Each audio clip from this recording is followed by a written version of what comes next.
Well, first and most importantly, nobody believed me. Still to this day, everybody is just, in awe that I was bitten outside of the facility when I was gardening. It was an eastern coral snake. And I was so mad because I didn't catch it. These are neurotoxic snakes, mostly found along the Gulf states, Florida, Alabama, Louisiana, Texas. And the biggest one, and the one that causes the most problems, is found mostly in Florida. I sat there for, maybe 30 seconds, just thinking, are you kidding me? Did I just get bitten by a coral snake?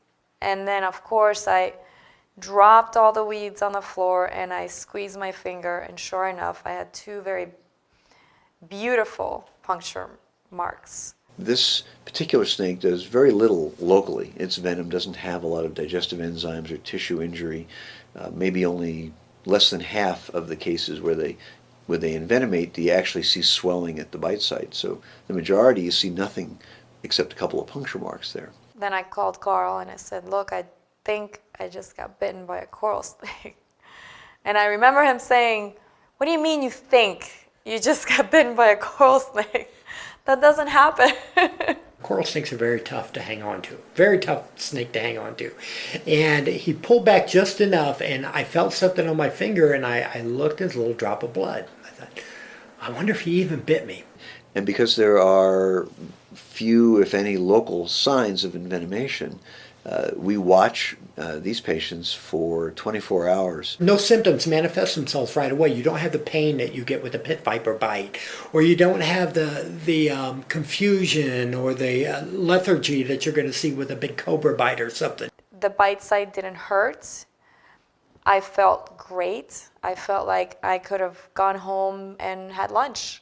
If there's a smallish amount of venom, for example, it might take a long time to work its way into circulation, and depending upon where you've been bitten, to work its way into circulation and to start exhibiting its effects. So it could also come on many, many, many hours later, and so we need to watch these much more closely. Then I spent the night in the hospital. Everything was fabulous. Nothing was going on. The bite site was still, I didn't feel anything. It wasn't hurting. It may not show up for 6, 8, 10, 12 hours until your respiration shuts down, so you probably want to be in a hospital when that happens. We have developed a relationship with our emergency room team because we want to be on a first name basis. We want them to know who we are so that when we come through the door with a black mamba bite, which we've done, they not only say, we have a snake bite victim who's 35 years old, he's a male, he's in anaphylactic shock, but it's Carl. It's Carl. We know Carl. It's Denise. We know Denise. When Carl has an envenomation and the call goes out from his facility, it's a pop-up image on their computer screens for all the EMS that respond to this, that it's the Reptile Discovery Center. So all those questions that ordinarily would go on, are you really sure you know what you got bitten from and are bitten by, and do you know what you're doing, and who's there to help you? Those questions can all be skipped. They can go down to the second paragraph because they realize, oh, that's at Carl's place. When we went into the emergency room on this last snake bite, we made 4 phone calls on the way to the emergency room, the antivenom bank, our main emergency room doctor, the local 911 people, the local responder people, and the zoo for another source of antivenom, all of whom we know on a first name basis. So that when we came through the ambulance doors to bring Denise in for that bite, we literally had our entire nursing staff there pointing to the bed. All the ER docs and all the nurses were waiting for us. I mean, they know who we are. The IVs were already hung. They were waiting for the antivenom to mix, and so that she was getting antivenom within 20 minutes of her accident. It was very calming feeling to know that I was going to be taken care of pretty good. That relationship has literally saved our lives. Our hospital has been receptive to that relationship. Our emergency room team has been receptive to that relationship.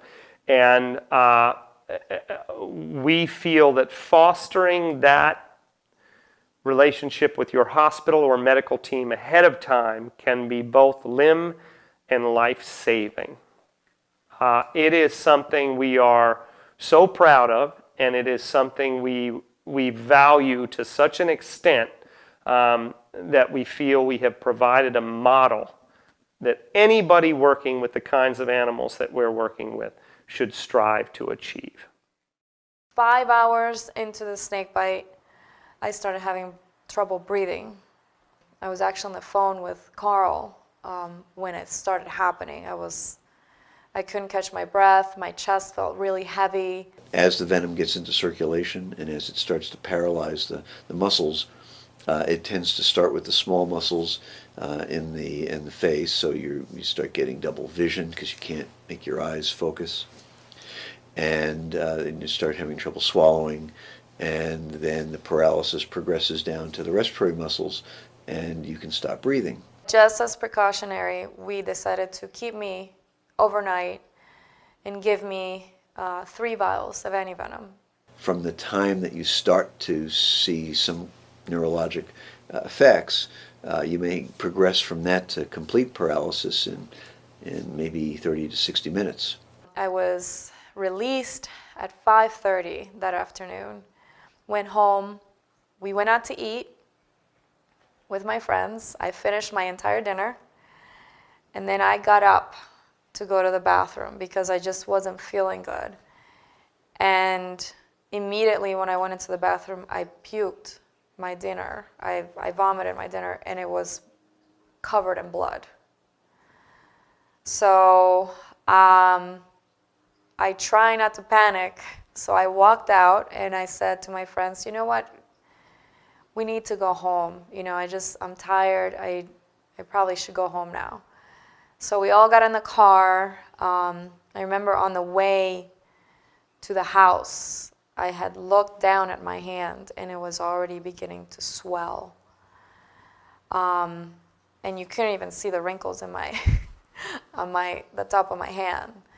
And my stomach was starting to hurt. And it was starting to get very scary. And at that point, my hand was significantly swollen. Probably on a scale from 1 to 10, it was a 12 in pain. So, and this is again, almost 30 hours later. So, and of course, then Carl got home and we were, actually, before we got in the car, we were going back and forth with the ER doc, should we go to the hospital? What should we do? And finally, our ER doc said to us, Carl, you've been telling me for many, many years, just keep giving antivenom until it all stops. So you need to just get over here. And we went back to the hospital. And then I spent about 4 more days in ICU.